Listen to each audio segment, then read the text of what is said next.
SCP-040 Object Class Euclid Special Containment Procedures SCP-040 is being contained in the standard humanoid containment module within Bioresearch Area 12. The chamber is to be connected to an airborne tranquilizer disposal system, to be activated in the event of SCP-040 manifesting its properties outside of testing environments. The chamber is to be observed by 2 supervisory personnel at all times. Recreational items such as toys, games, and art supplies may be provided to SCP-040 at the discretion of supervisory personnel. As they have determined to pose no possible threat, SCP-040-1A, -1C, and -1J have been approved to remain in the containment chamber with SCP-040 for purposes of the subject's mental well-being.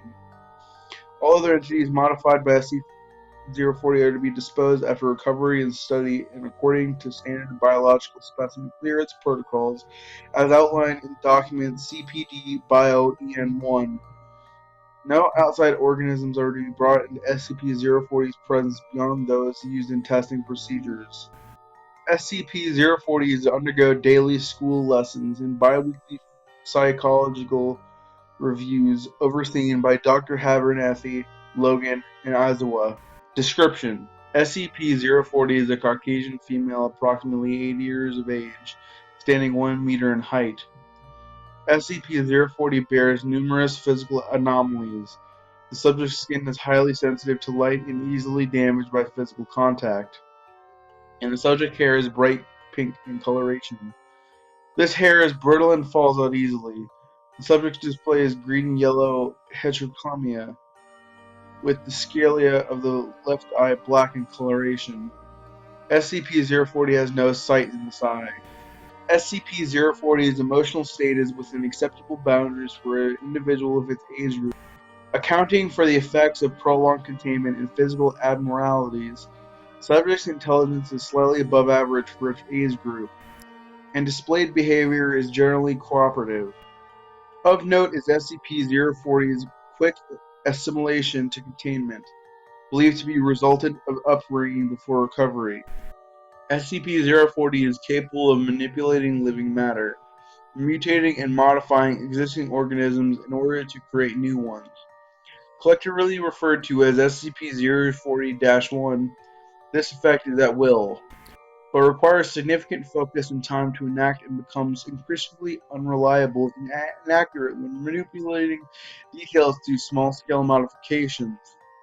SCP-040 is incapable of altering microscopic organisms and has great difficulty in altering plant life. Dead organic matter may also be used, but in conjunction with living organisms. Instances of SCP-040-1 will not demonstrate pre-modification behavior. The majority will act similar to domesticated house pets, generally with extreme loyalty to SCP-040, regardless of prior association. The appearance of SCP-040-1 instances will vary. Some instances will retain overall pre-modification form with some alteration, such as SCP-040's apparent modification to itself, though the majority will bear no resemblance to the original appearances. SCP-040 appears incapable of manipulating instances of SCP-040-1 more than once. Addendum 01 SCP-040 is currently allowed custody of following SCP-041-1 instances. SCP-040-1A, a polymorphic symbolic organism capable of changing size, shape, and color, and texture in reaction to its environment. Subject serves as outer clothing.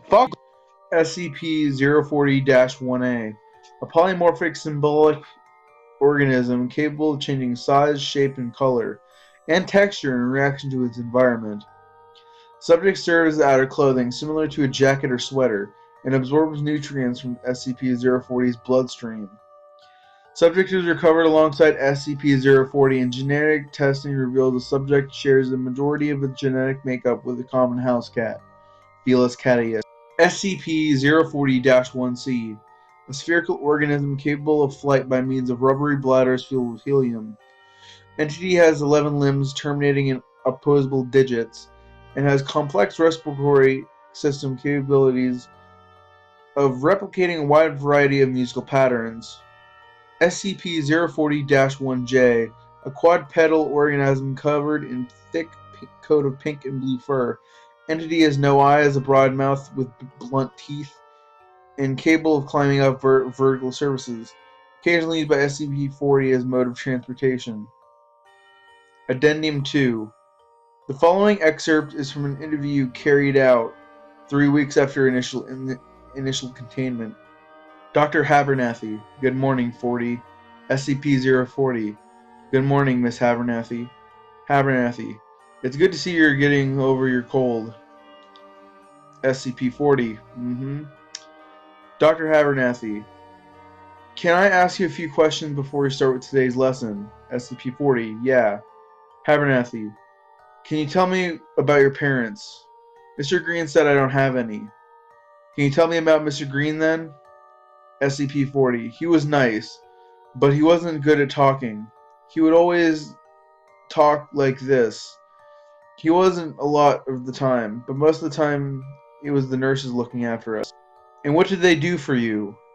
SCP-40, they play games with us and teach us things, and sometimes they would make us hear those dumb helmets and sit quiet for a long time. Abernathy, can you tell me anything else? SCP-40, they always served us peas for dinner, and I hate peas. I always gave mine to 5, because she liked peas. But I think green beans are better. Addendum 3. SCP-040 successfully reanimated a deceased human during testing, using 3 specimens, a brown rat as a life-required living component. Resultant subject retained no memories of previous life, and was judged to be approximate mental capacity of a human toddler. SCP-040 was highly distressed by the event and refused further testing for the next 3 weeks.